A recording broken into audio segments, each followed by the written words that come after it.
Coming to you from the Deep South, this is the Blue Collar Leadership Podcast. High-impact leadership is not reserved for leaders, and it has nothing to do with your position, title, or rank. However, it does have everything to do with your character. It's time to climb to the next level and beyond, personally and professionally.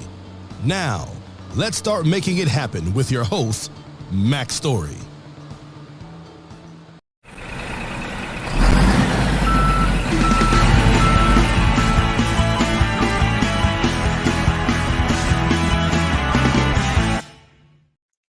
Hello, and thanks for watching the Real People Getting Real Results show today. It's got a special guest, Miss Kym Hernandez, and thanks for being on, Kym.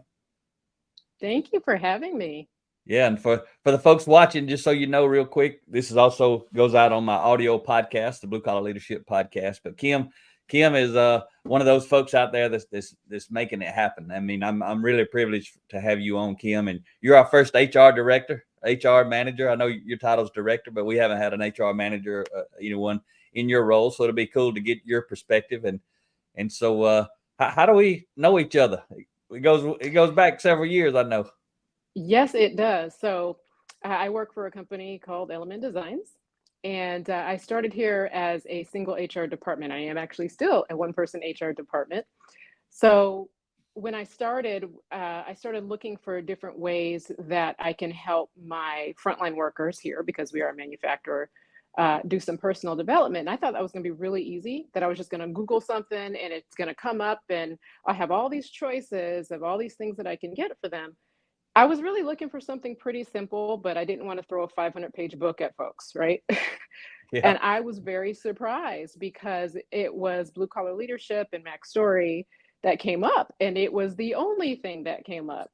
So I started looking at the resource of Blue Collar Leadership, and I said, this looks really good. And there was your number, so I just gave you a call out of the blue, and lo and behold, you answered the phone, which was very surprising. We must have stayed on the phone for at least an hour. I just remember it was a long conversation, and I started to explain to you what I was looking for, and you validated that, growth and personal development, although, I mean, anybody could read anything and benefit from it, but something that's written from the perspective of someone who's on the front line in a service industry is just sorely lacking. And it's usually just some type of, app or electronic resource or some type of seminar that someone just, sends their corporate managers for the day, and somehow they're magically transformed, or at least the thought is, into these great leaders. But nothing really from the perspective of someone who's working on the front line on the floor. So we did agree with that. And that's how I met you. And that's how I got introduced to Rhea. Yeah, that's awesome. And it was cool because you guys been in North Carolina, but you just moved barely across the state line into South Carolina, basically still in the Charlotte, North Carolina area, right? Yes, we're still in the Charlotte metro. We're a couple miles down where we were before. And a lot of that attributes, of course, to growth, because when I met you, we had been in our location at the time about 15 years, I think somewhere around 15 years. And we were bursting at the seams as far as just space is concerned. Just imagine a manufacturer that has to go through small breezeways to transport products. And so now we moved into a brand new, beautiful facility right across the border in Fort Mill, South Carolina. And we're very happy about it. It's a beautiful facility.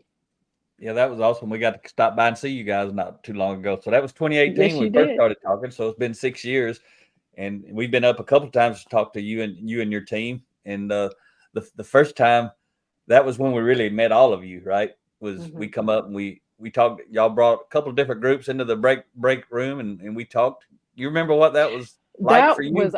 Yes. At the time, we had limited space, so we had a smaller break room, and you yourself and Rhea, you actually went in there and you started speaking about growth. And I remember the illustration you used about a good leader. You compared it to being like on a kayak. And you wanted to get to exactly. And I don't know if Archie or somebody drew the picture of the kayak on the whiteboard. Yeah. But how a good leader really points, okay, we want to go there, and allows the person who's steering to get there by their methods. They're not telling them exactly when to put the paddle down each time in the water, because that's micromanaging.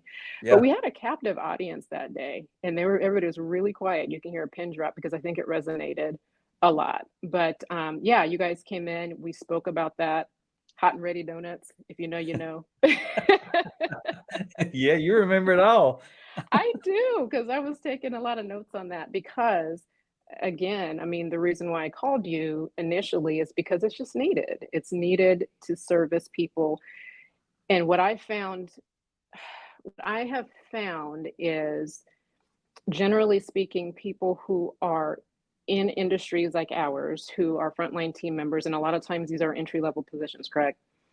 That most, or a good percentage rather, have not ever read a leadership book, or they haven't even listened to a podcast, or it's not even that they didn't want to, it's just something that they weren't really exposed to. I mean, a lot of Yeah. times it's just about survival every day, and that just means pounding the pavement. So all of this other stuff doesn't seem like, oh, that's not for me, or that doesn't apply to me, that only applies to that group of people. And I recognize that perception absolutely had to have change, has to change, because you have these two groups of the haves, or the perception of the haves and the perception of the have-nots. Yeah. And then it's hard to have unity in an organization if that's the perception. Yeah. So were you nervous bringing us in, or had you brought in people like us before to speak to the workforce anywhere that you've been in the past even? To be honest, this was the great experiment. I've never done that before. I've never been in a role where I had really the authority to do that. But if I'm going to just stop for a moment here, the reason why this happened is because I had supportive management. So we had our CEO, Mike Ubersax. When I brought him the idea of saying, hey, I talked to this Matt guy. He's really down home, country, just like says it like it is. And he's like, really? Yeah, really. I really think we need to talk to him. This is the price of the books and all the details of what that entailed. I think this is a really good idea because it really sticks to the basics, and it's not bells and whistles and all the things that people feel like they have to learn. It's really just, let's have a conversation. Let's teach us how to do it. And that's, at the time you sent me the information, I think it was March, about how to, be certified, how to have a book study, in which we actually, after you guys came in, we launched that, and we studied the first I call it the blue book, but the Yeah. blue collar leadership book. We studied with everybody in the organization. At the time, I think we were roughly around 75 or so. And it was a great experiment because we didn't know what we were doing. I mean, we had the information and the guidelines from you, but you're talking with different people, sometimes different languages, and figuring that out, and actually did get it in Spanish. Yeah. Yeah. And we made it work. And we still have people here that are still here since 2018, quite a few actually, and they do remember that. So this is not something that was one and done. And as we did call you in again to do a repeat, because this Yeah. stuff was really important to us. That's awesome. Yeah. And Mike, I remember that day when we came the first time. I remember Mike, seemed like he had on the blue shirt and had his name tag on a patch, like he looked like everybody else. And Yes, he did. he's the CEO, the owner of the company. I know there's several owners, if I remember right. It's not just one, but Mike is in the CEO role. And he took me out and toured me around, and just like you do when we were there, you know everybody. Mike knows everybody. That's how you're in a good company that actually cares about the people. Some companies, Kym, I mean, I'm sure you can imagine, but it's not you and your company. But sometimes we go through and the leaders will take us on a tour like that. They don't even acknowledge the people, not much less say their names and interact with them. They don't even acknowledge them whatsoever. We just walk through. I'm trying to acknowledge them and say hello, but it's not the leaders, and you can tell they need it though. So it's good, and we're happy that we're in there. But we know when we go into an organization like yours where the people are happy. They were happy when we were up there just a few months back when we come by to see the new building, and everybody seems like they're happy. I know there are people, and there's times when things are not so happy, but they're not putting on a show. They feel good about you and the leadership in the organization. Is that what you see? Yeah, I mean, I think overall, yes. And one of the things that it's really important to myself as well as to our leadership. We have, you had mentioned, we have Beata Clutcher, we have Kevin Creedon, we have Mike Ubersack, and others, is transparency. So transparency, not just in showing them, okay, this is where we want to go, but also transparency is who we are as people. Yeah. It's important for me to not portray a sense of, oh, okay, we have it all together and this is exactly, what you need to do and to follow, because we are all imperfect. And it's okay that we don't always get it right. And we encourage, or at least we do encourage people to say, okay, what is the feedback for us? What do we have? What are you missing? I mean, even in the onboarding process, I've just recently introduced a survey monkey, which, if you know what that is, it's just an online survey, but we've just called it for our new hires, just to say, okay, we need you to tell us what your new onboarding experience.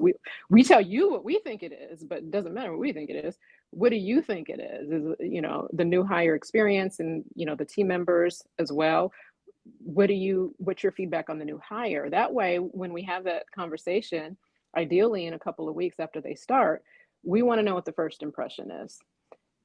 Not because I want to hear all the good things that we do. I actually rather hear all the things that we're not doing right.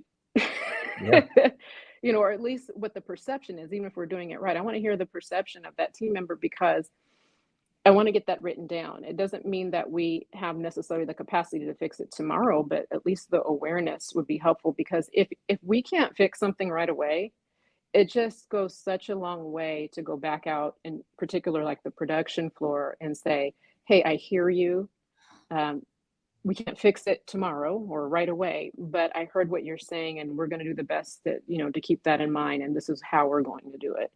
I think people, for the most part, just need to feel validated and acknowledged. Yeah. That they're heard. And I don't think we do it perfectly. I don't think any company does it perfectly, because times change. We have different generations that are mixing together, different expectations. And so we have to learn to adapt to that environment. And it's going to be a mix of it's like the great experiment. We have to keep molding the way we do things and adapting to different ways.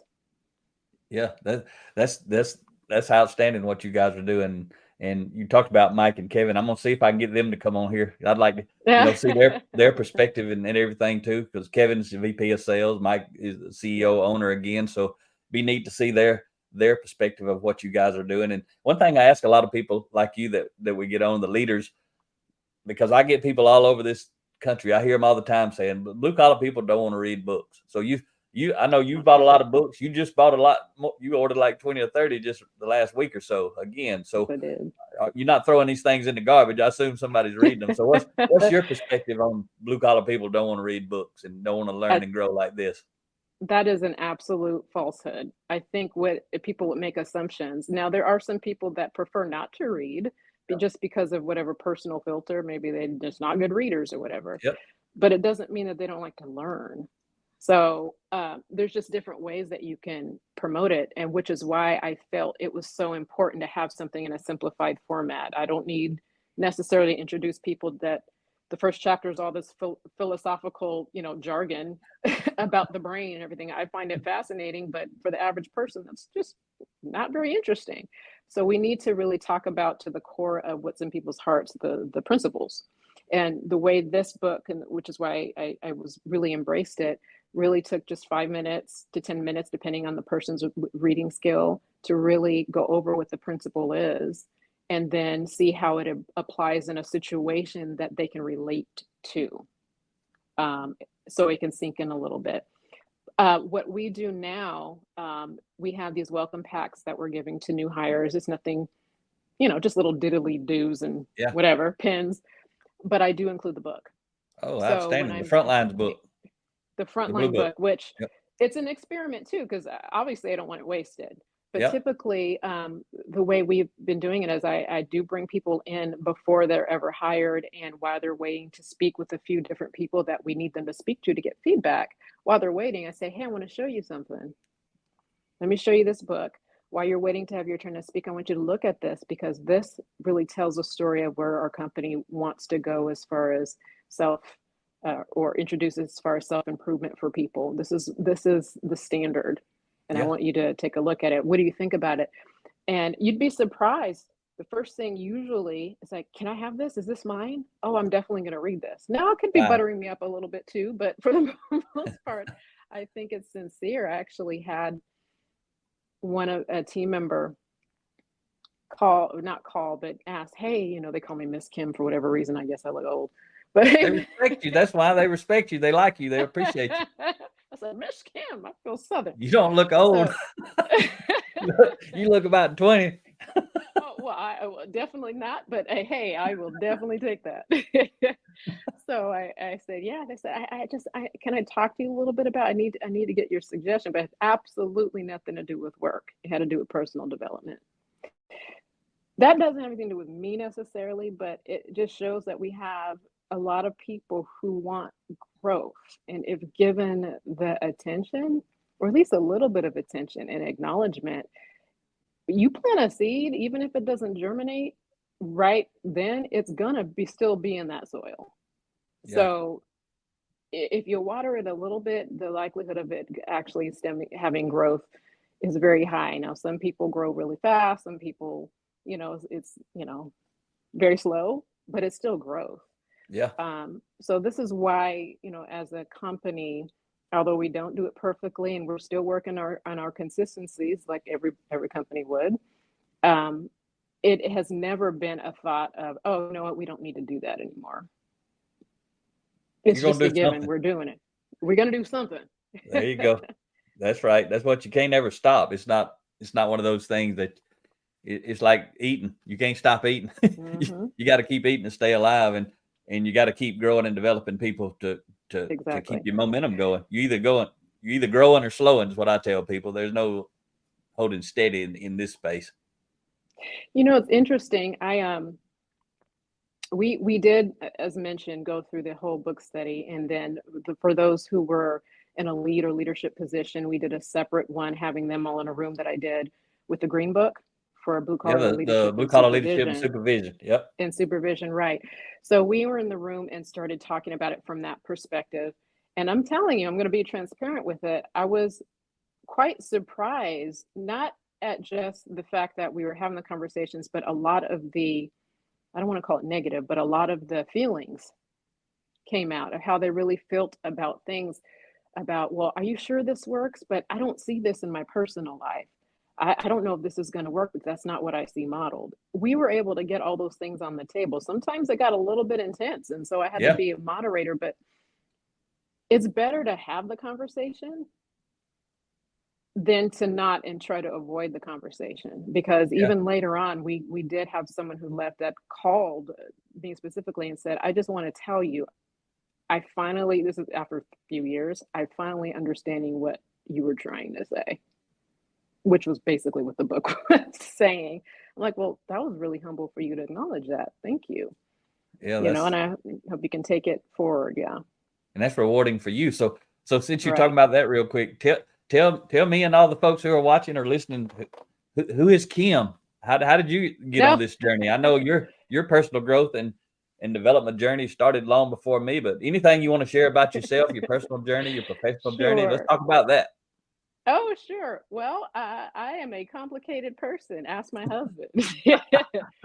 So, how it's interesting. I had to think about that because I actually asked myself the same question. I grew up in a very humble beginnings, not wealthy by any means. In fact, kind of lived in the very poor part of town.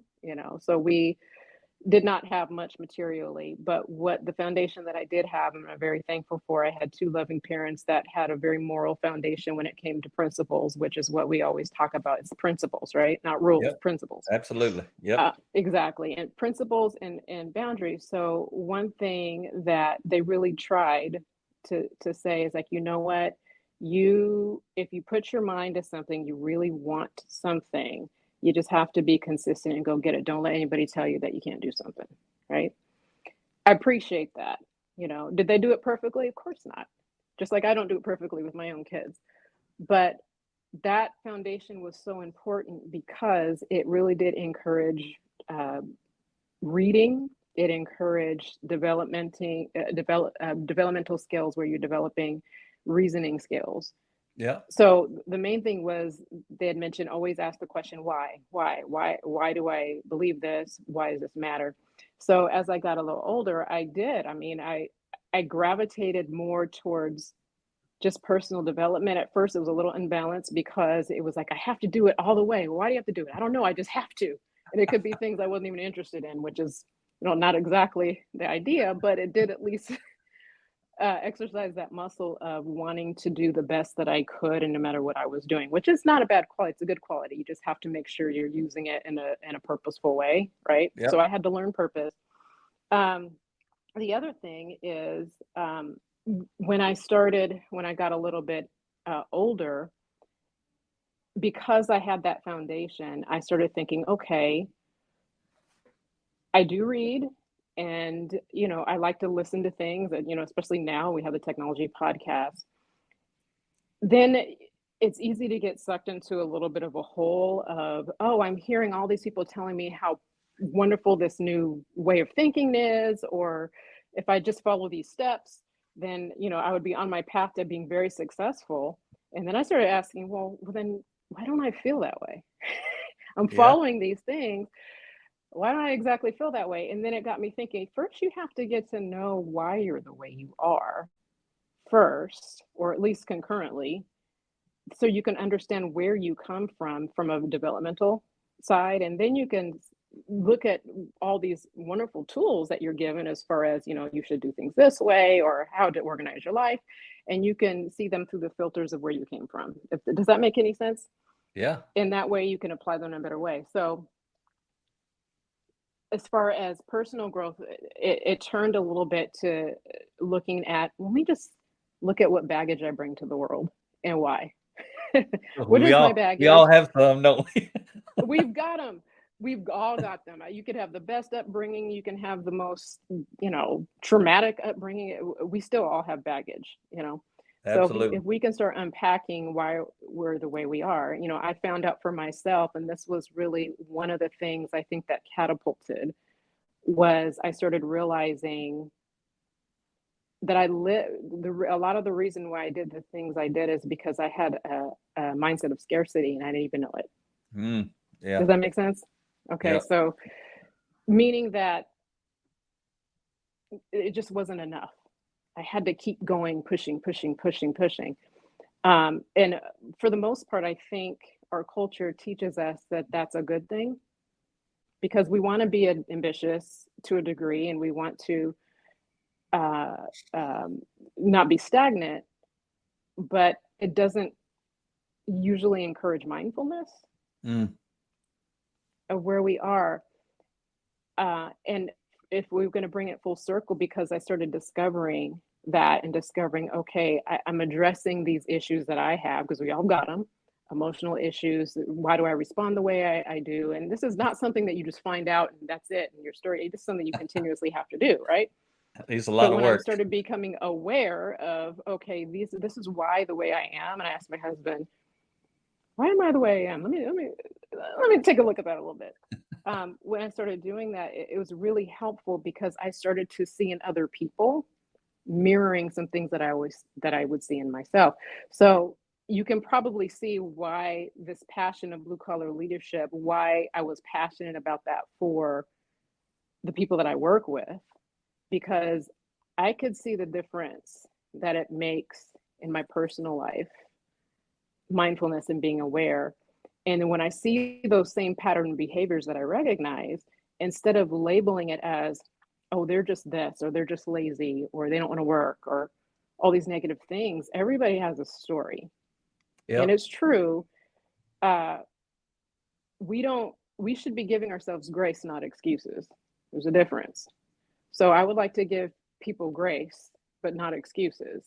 Expose, okay, perhaps they're just not aware that the things that they believe in, as far as what behavior should be like, they're not aware that it's not pulling them forward.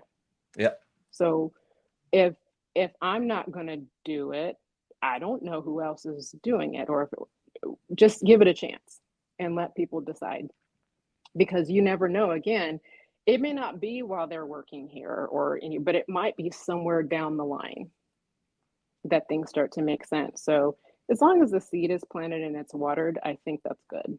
But as far as I am concerned, you'd mentioned I went back to work. It's all right, Kym. Could I ask you something right there before you go to that next Yeah. thing?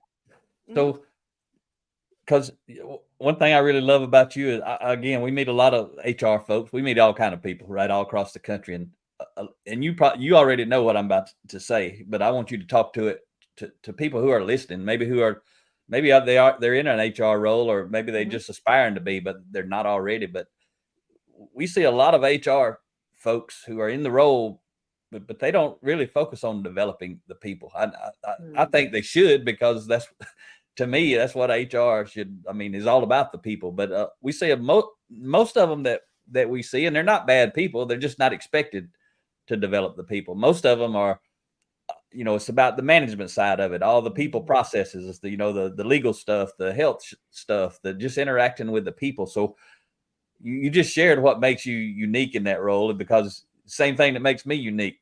I learned this stuff too, and learned how it changed my life. And that's why I appreciate companies like you guys, because y'all allow me to come in and help you help the people. And then you're on today doing this to help me help the people, and I'm helping you help the people. And that's what we do, right? Me and you. But why do you think there's just not that much emphasis in the HR department really on developing the people? Or am I wrong? Because you know a lot more HR people personally than I do, probably. Yeah. But do the ones do what you guys are doing, or do they not do that, most of them?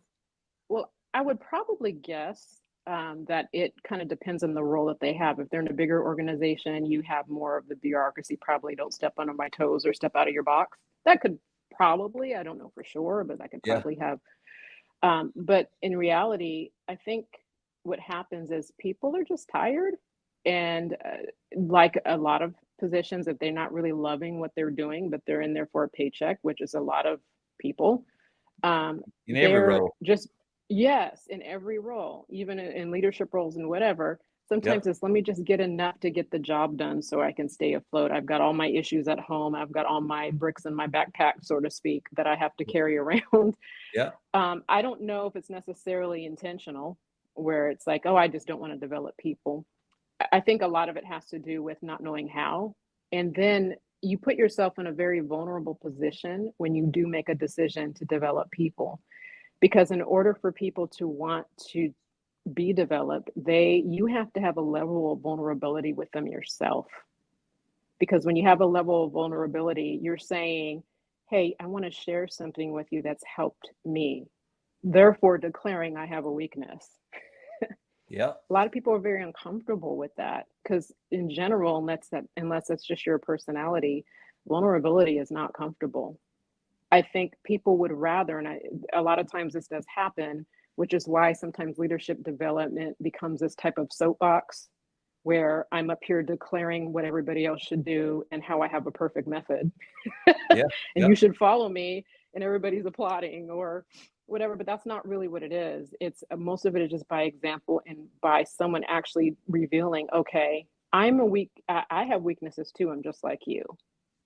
It's not really a culture that we live in that encourages that. Mostly you have to step outside and be vulnerable yourself in order for people to hear your story and really hear it. That's really where development is, where you talk about building trust in your book a lot. Okay. That's where that trust comes from.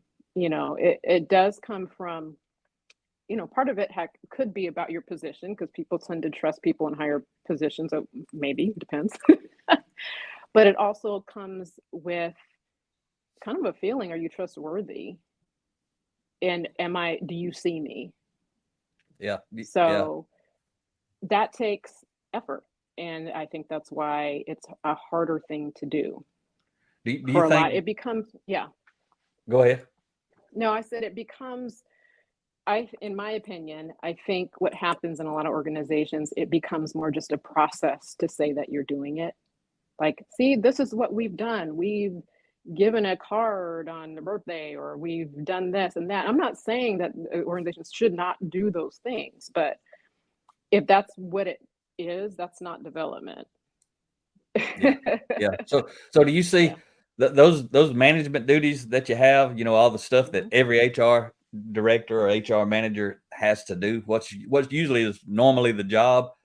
Have you seen that stuff's easier for you because you do the relationship building, the leadership development. You build these relationships with people. Does that make your, what I'm gonna call you, I guess your real job, does that make that easier and better, or doesn't really make a difference? What do you think?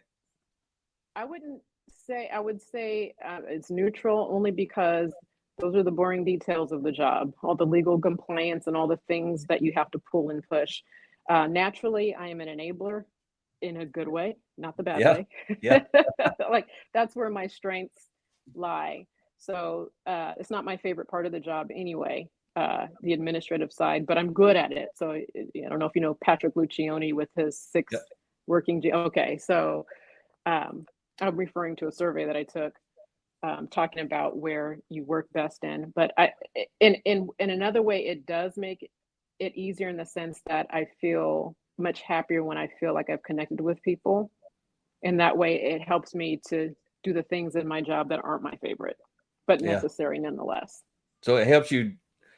It don't necessarily, it's kind of neutral relative to doing the work, but dealing with the people side of the work side, it does make it better because you got a relationship with the people. Exactly. There's not, because a lot of times, I mean, I know from my own experience, my 20 years in manufacturing, most of the ones I was interacting with, there was not really good relationship between the workforce and the HR department, because it was more like they were the police instead of most of them were not really for us. It was like they were helping the managers manage us, and it was not a real good relationship. But if we'd had somebody like you, we would have actually known you. You would have been taking us through all this development. We would have seen you as an ally for us, as you're on our team, but you also would have been on the leadership team. You would actually be leading the organization from the HR department. And I'm sure that's a big role that you have, because you guys, there's a lot of you guys that are bought into leadership development. So anybody at any level who's bought into this can help lead the organization, even those folks on the front lines. So I don't want to get too far on that. I was just curious about your opinion, but what were you about to share? You had a note or something there. You was going to continue with your story a second ago. I didn't forgot already. Oh, I thought you had it written down over there. I'm sorry. No. I forgot the trajectory we were on, but as far as just work is concerned, what fuels, if you're talking about me in a personal sense, what fuels me is I get excited when I can get in front of people. I'd mentioned about the 6 types of working genius, which is the assessment I took that Robert Lucioni, kind of headed. And I did that 4 years ago. And one of the things that it came up with was, what was it? I got to look what it is. An enablement and discernment. It was enablement and discernment, meaning that part of my strength is to be able to sit in front of somebody and kind of hear what they're saying, behind what they're saying, and have that conversation. So I think that's just like, everybody has their own gifts. It doesn't make me better. It just makes that's just my particular strengths. So when I go out on the floor, especially the production floor, I know everybody's names, their first and last, their story, what's going, kind of happening in their life. If they happen to want to share that with me, I can ask them about it. And it doesn't feel like let's go see HR.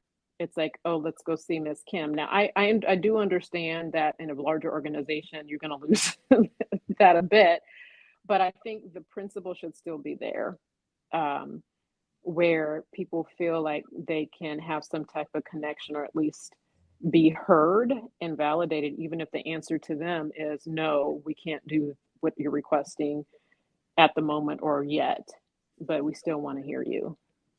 Yeah, that's good stuff. So how what's next for you guys? Tell me, actually, I'm talking about Element Designs as a whole, but tell me, if you don't mind, tell me about what you guys do. There may be some people listening that are in the Charlotte area who might want to check you guys out. So we actually, our main product that we produce is aluminum frame, beautiful doors. Most of the time aren't they though? They're awesome. But most of the time they're glass inserts. Sometimes they're customized with acrylic inserts. So what I would tell somebody is, okay, if you can imagine if LeBron James wanted to go in his closet and show off, his collection of sneakers, and he wanted a beautiful door, it would probably be our stuff in there. So we cater. It would look nice, right? So we cater to the more affluent market, if if you will. We've been in business for, well over 20 years. Um, that is our main product, but we also do aluminum frame shelving, aluminum being the main product that we use, highly recyclable, that type of thing. And then now we are just entering into a period where we're going to be fabricating our own glass as well. So Okay. we're in the front line in innovation, and we consistently are having accounts set up on a daily basis. We are growing, and it is business to business. So if you have a home here in Charlotte, you're not necessarily going to walk in our building and say, "Hey, can you make me that?" Because our main partners are going to be the cabinet shop owners, the closet shops, architects and designers, things like that, depending on the space that they're in. Okay. So they can go check out your website and see Yeah, and learn about the anybody can. products, and there's probably something on there that tells them where to go That's it. find Some out really who to cool. buy it from. Yeah, there's some cool pictures in there too, so Yeah, they I can get mean it some is nice. ideas on there. Yeah, I encourage anybody just to check out what they're doing. It's really it is high end stuff. I always wondered. Hmm. I tell Rhea sometime. I said that looks like some high end stuff. I don't know if it is high end far as the It is. cost, but I know it's it looks like you said. If somebody wanted to in their home to make it look like you said awesome, and even in the kitchen cabinets, if they really have a modern contemporary look, a lot of that stuff it could show up there, or I think of a lot of businesses, people that really want to look very professional in their Hmm. headquarters or something like that. I mean, this you guys have some awesome stuff. We call it like the bling or the jewelry in the kitchen or the closet or if it's office space. I mean, that's not the only thing we make. We have other, side things too. We have our magnetic marker boards. We have our Deco Deco Matte. You can go and take a look at the website to take a look at what those materials are. But it is more of a modern, contemporary European design. We go to Eurocachina, which was in Milan, I think, earlier, to kind of see what's trending, and then bring those ideas over to the United States, where of course, we don't really necessarily are used to standardized sizes of kitchens and things like that here, Yeah, yeah, but we are adapting to this marketplace. yeah. So what type jobs? I know I've been through there and seen a lot of it. What type jobs for anybody who not just I mean the frontline jobs and also the office type jobs. What all Hmm. type jobs do you guys have in Element Designs? Sure, yeah. So the main thing that we hire for, of course, because people don't like to leave here for obvious reasons, but our growth in our production floor as well. So we have our different areas of the production floor, from fabrication to assembling the products. The jobs are actually listed on the careers page on our website, which for some Okay, reason I checked today and the link was broken. So I put a ticket out there to fix that up, but that should be visible pretty soon. But okay, there are jobs up there. And because of our growth too, we have supervisor positions that we for our production floor that are opening, and perhaps even a couple of office positions opening soon to be announced. But okay, probably within the week, you'll be able to see any of the positions that are posted directly on the careers page okay. on our website, which should be up again shortly. Yeah, by the time this comes out, a couple of weeks after we recorded it, you probably have all that squared away. So I'm thinking that it would be, yes, yeah, that'll be exactly. good. And I saw people out there, they're doing a lot of sawing, cutting, assembling. Hmm. You guys have a big paint booth back there, at least one, We have maybe two. several. We have our paint robot because we have automation too, as well as our paint booths for different colors. And I'm probably not the best spokesperson on the goings on the production floor, but we kind of look at some innovative cutting edge ways so we can make sure we still have the human touch, but able to produce faster. Especially in this environment here. I mean, the Carolinas is humid and hot in the summer. Yeah. So when you're specialty coating things, you need to have the right environment. So we give that a lot of attention. Yeah. Okay. So that's good. That's good. I want to make sure you got to plug Element Designs because Of course. you do something very unique and you got a great facility. I mean, that new building is awesome. You got the whole package now. You guys Hmm. were awesome in the old building, and you were awesome before you started doing the blue Now it collar just looks leadership. like it. What's that? Now it looks like it. Yeah, Now it also looks like yeah. It looks it. like it. I mean, everybody's probably happier to be in the building, and Yeah, we have a lot of space. yeah. So I want to just ask if you can reflect on the journey with blue collar leadership content and Hmm. stuff. the good and the bad of it, both. What's something really positive? Any positive story that it could be personal with you, or it could be one you've heard where someone actually some type of personal transformation, whether it could be at work or in their home life, that you could share without. I mean, if it's positive, maybe you want to tell their name if it's not you, but you don't have to. Just in general. Well, I don't throw their name out because I didn't have permission, but I do have a couple of people that said that they really did appreciate it and it was very, very helpful in their life. In fact, one of them and gave you a hug Yeah, when they yeah, were here, right? yeah. And the other, I would just say, in addition to a lot of positive feedback, especially with one particular group, they said they really appreciated the complete book study of all 30 chapters because we did do a lot of notes. For those who don't know, part of the teaching is to let people at the end of the chapter kind of speak on it a little bit. What did you feel about this chapter?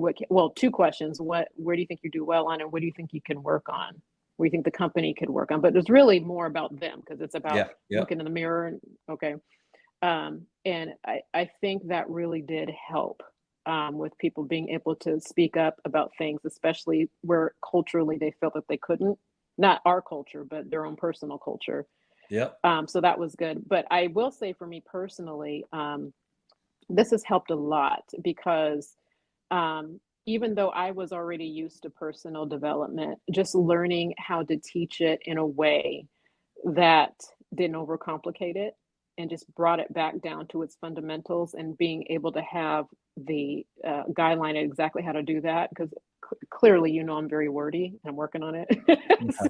You're doing great. I love I'm you, Kym. long-winded a lot of times. We're trying to make that simple.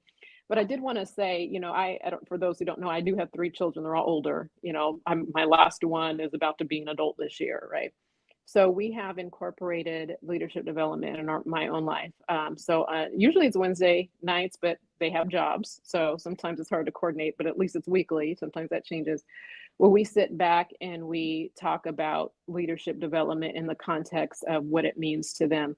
Now, I have to be honest, and we're actually in the middle of studying this, and it was actually Rhea Story's book. It was The Ladder of Influence, the one that's in back of me, I guess, that we actually started doing a family book study. Okay. And with notes, and my 17 and my 19-year-old very much enjoy it. So we have a lot of conversations, especially when we're talking about the ladder and self-control being one of the first rungs, why that's so foundational to everything in their life, because it teaches you how to put first things first and delay gratification. And so it's not necessarily the blue collar leadership book, but it's the same foundation as to why those things are same principles, why those things are so important to me. Last week, or actually just a few days ago, the topic was, what if my friend hurts me? And we just decided to talk. It's not informal, it's not the dinner table, but this is our hour section that we sit down as a family just to talk about something. What would you do if your friend hurt you? How would that make you feel? What principles can we look at? Because in reality, that's what happens in life, right? Throughout life. Throughout life. Exactly. So that's how it really has affected me. The next week, I had to look at what we're doing next week is how can I take constructive criticism? And that's what we're going to cover on our next one. That's what good. Does it mean? Yeah. How's that impacted your family dynamics? You guys, when you started doing that, I don't know how long you've been doing it, but how did just doing that at home change your family dynamics, that 1 hour a week? Yeah. So the hour a week is dedicated. We try to keep communication open all the time. You get busy households, it makes it difficult. But if they know the hour a week is just to relax and just talk about whatever's on their mind, but we'll lead it with a theme, it's helpful because you're encouraging honesty. We're not interested in the right answer. We're interested in what's on what's on your heart. And I feel the same way here at work as well. I'm not interested in someone just giving the quote unquote right answer. I'd rather hear what they really feel. So even if we're studying blue collar leadership book and someone says, I don't agree with what Max said, I'm not butthurt about that. Well, okay, let's talk about that. Me neither. Why don't you agree? Exactly. Why don't you agree? This is not a session of like, you will listen and agree with this. It's not about that. It's about, let's have some dialogue and figure it out, because most of the time it's just because of a filter. It's because they had some negative validation, but they're directing it to the wrong place. Yeah, I always You're tell saying the people, principal was wrong, and it wasn't the principal that was wrong. yeah, when people, because when we speak, I encourage people, especially those that disagree with anything we're saying, speak up when we're speaking. If the group's small enough that you can't do it with 1,500 people, but you can do it Right. with 10 or 20 or 50 or maybe even 100. But usually what I find out is, and it ain't about me being right, but usually what I find out is I'm right, but so are they. They just looking at it from a different perspective. So once we get it cleaned out, what I was seeing and saying was right, and what they were seeing and saying was right, but the two things didn't go together. They were seeing what I was saying in a wrong light, so it made them see it wrong. So once we get it straightened out, I agree with them from their perspective, and they agree with me from my perspective, and then it actually helps everybody in the room, because a lot of times they were seeing it one way or the other, but just hearing their perspective helps me, helps other people to see, somebody can see this completely different.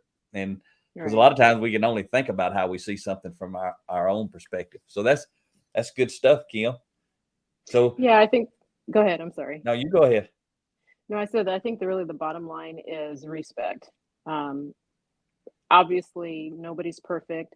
We all have bad days. In fact, I'm just going to say, just in our last discussion at home in the family, we had something, I behaved in a way that kind of was against the way I'm teaching, because sometimes we all have moments, let's just admit.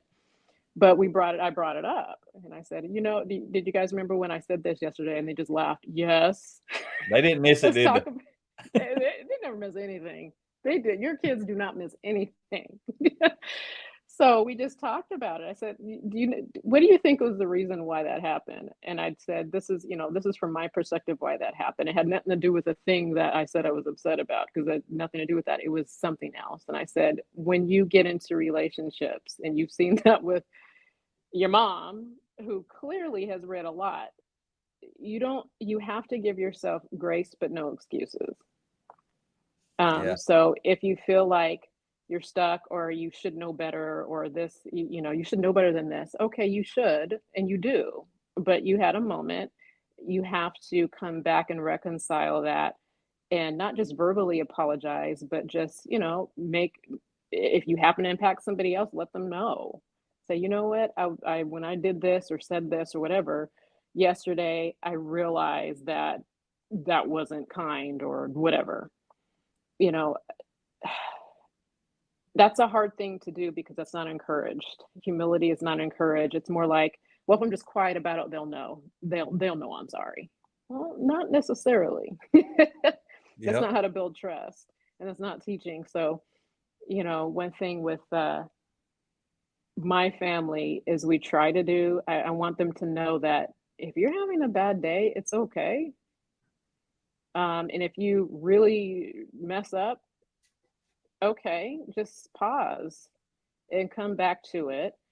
But that's part of you building your self-control. Nobody gets that perfect. We're gonna have moments. I was reading actually Brene Brown, which a lot of people know about now, but she has a book called Dare to Lead, and she was talking about a moment in her book where she sent off this really angry response, shameful, which she's a shame researcher, right? Email on accident, to somebody, and she talks really openly about it. And I thought it was funny, because even if we really make a big mistake that could be a very public one, there's still a way to deal with it. Yeah, that's powerful. So you've been reading a lot, I know. What's your favorite book that you tell people they need to read when you come across just somebody in general? I don't expect it to be mine, but it doesn't matter. You don't only have to talk about my stuff. I don't care what you talk about. I have a list, because I think you can just learn from. So, I mean, I know you pull from lots of stuff, right? Yeah, there's a lot right there behind me. Right. It depends. And I will say this. I do like Dare to Lead, and it depends on who I'm talking to. So I'm on my second, I read it, and then now I'm my Audible listen, because I listen to it on walk. I really appreciate her perspective, and that's by Brene Brown. Let's see, obviously the classic 7 Habits of Highly Effective People. But if you don't love to read, I would say read the one for teens. Yeah, Leah says the same Because thing. yeah, it's the same principle, but just broken down for younger. And sometimes that simple just works for me too. Simpler. Yeah. Um, I would say probably, I would say Total Money Makeover, Okay. by Dave Ramsey. I know that sounds strange because we weren't talking about money just now, but But it's personal uh, leadership, right? it's leadership from it's financial perspective. And the reason why I say that is because whether you agree with the principles or not in the book, a lot of times people go through a lot of hardship because of financial concerns. Yeah. And so when you give that attention, it could free yourself enough to give other things attention. Not that that's an excuse to not give it attention, but it's a real thing. So if someone doesn't know where their, rent is coming from and they're trying to come to work and you're saying, "Hey, read Blue Collar Leadership." There might be there might be a little bit of a block there because they're very much concerned about whether they're going to have a house the next month. So it's Yeah. going to be a barrier to absorbing other things. So, I really would encourage someone to look at their own. I don't care if you make $5 an hour, or you shouldn't be because that's illegal, but you know what I mean? You make bare Yeah. minimum wage, or if you are making high six figures, it really doesn't matter. They're just principles in how to have self-control and save money. So that's why I'd say that one. But as far as just personal leadership, it would be several. The other one would be one of my favorites, and I alluded to going back and learning about why you are the way you are. Yeah. I do like Own Your Past, Change Your Future, because it Okay. teaches you to figure out, since we all got backpacks full of bricks and baggage that we carry for whatever reason, find out what they are and then learn how to put the bricks down. Because once you do that, you'll be able to kind of turn off the alarms and the noise a little bit so Yeah. that you can improve in other ways. Because sometimes without knowing why you are the way you are, you'll just be an endless reading all this leadership stuff or just personal development stuff and still trying to wonder why you can't seem to make that much progress like you quote unquote should be. And maybe because you don't know where you came from. So Yeah. that's why I would say that one. Yeah, that's a good set of books, and really it's like it's a holistic approach. All those books hit you from Mm-hmm. different angles, and that's what we all have to do, right? Eventually, we got to hit it from all the angles. And the money book you're talking about, that's a financial perspective. Right. That's one thing I encourage everyone to. Our goal in life, most people are looking for security and stability, but what they need is freedom and options. And when you're in debt up to your Exactly. eyeballs, freedom and options ain't something you got, and it makes life super, super hard.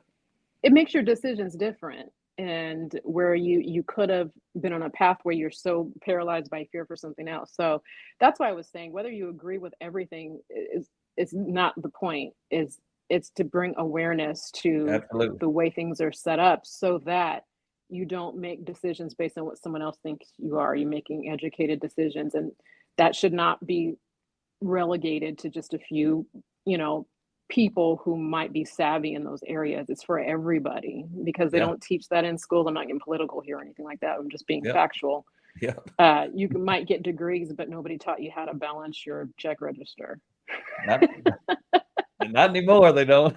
Not anymore. Not that we have checks, but we get Yep. the idea. Yep. Yeah. You still got to know how to do it and keep up with it and reconcile the ins and outs of your finances for Mhm. sure. So yeah, I know you shared your LinkedIn with Rhea, and she's been popping it up on the screen. She'll probably pop it up now, but why should someone reach out to you? Why did you want to share where you're at? Should they reach out just personally or just professionally or some of both? Because I think why some would you of want both. someone to reach out? I think some of both. I think, to be honest, one of the things I have to be cognizant of that I have neglected because I got my hands is networking.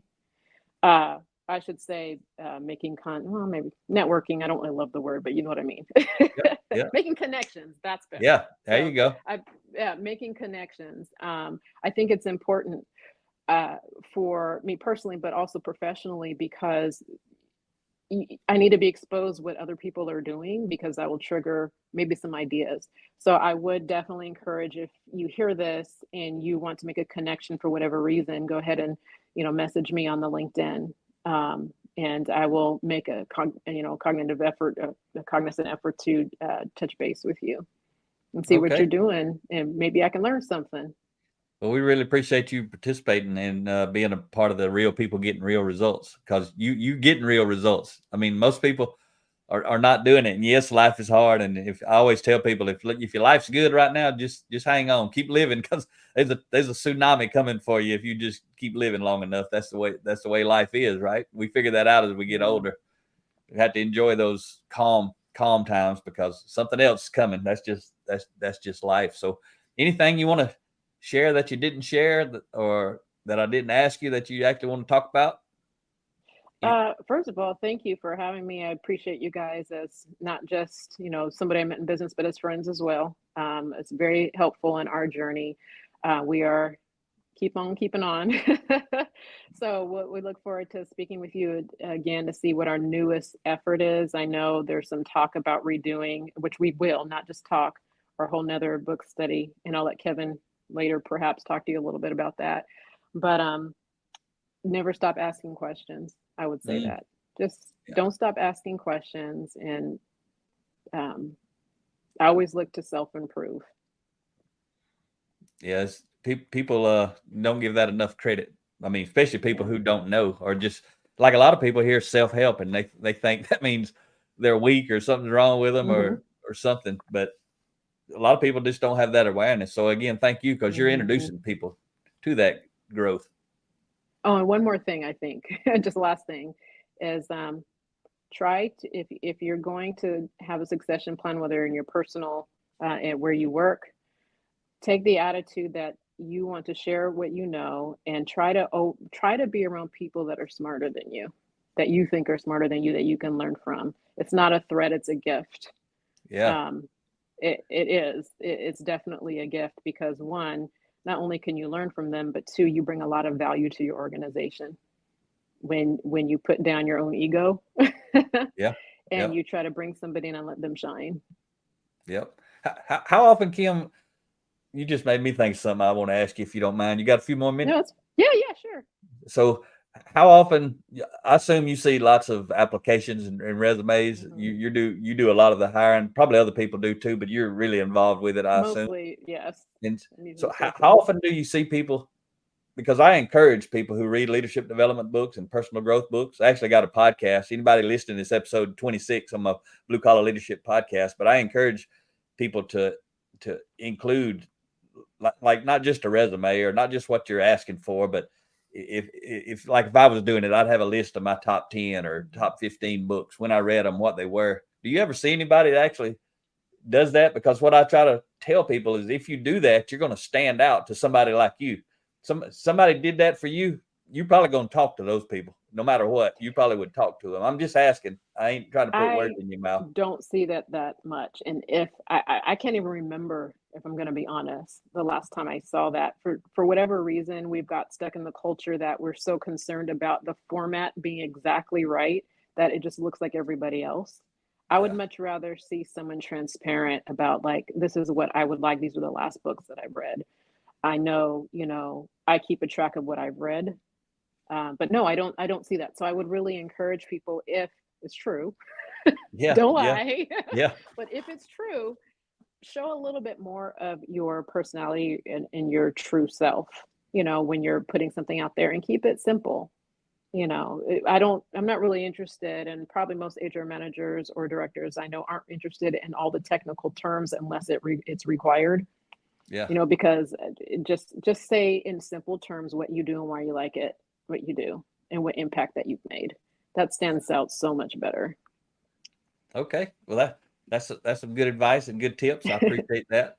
So I really appreciate you being on again, and I look forward to hopefully getting Kevin and Mike, because I guess just sidetrack one more time. Kevin, I know he went, I guess because of the book studies you were doing with everybody, he decided to he used Who's Buying You.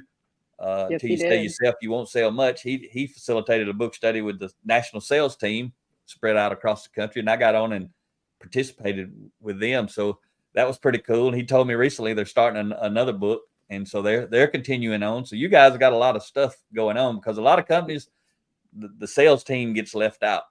Even when companies do this, the sales team, they don't get left out of development, but they get left out of doing book study type stuff. Usually the sales teams are the ones sometimes go to a lot of conferences because they're networking and that kind of stuff. So they get a lot of development, but most of the time they don't get the book study type development. Right. To shine a spotlight, yes, he has really taken that and running, and I'll let him tell you more about it. But as far as the inside sales teams, because that was a lot of the outside sales team. Okay, yeah. We do continue the book study every week. So we just started another book on Mondays at 12, and we're just figuring out logistically, because of schedules and things on the production floor, like I mentioned, to reinstitute, to make sure everybody gets a chance to go through the other book again, whether it's going to be the same thing again or something else, would be to be determined. But yeah. Okay. So, well, I really appreciate it. Stick around after we wrap up here, but thank you again for joining us, Kym. Thank you for having me. All right, everyone. Thanks for listening. Talk to you next time. Bye.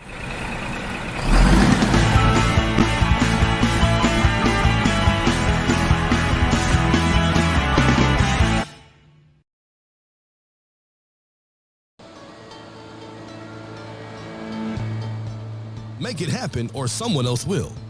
It might as well be you. Are you serious about taking your career and your life to the next level and beyond? Check out Mac Story's Blue Collar Leadership series books and others, now available on audio, along with paperback and ebooks at Amazon, iTunes, and Audible. Please visit bluecollarleadership.com to learn about Mac's books, programs, special offers, certifications, and more.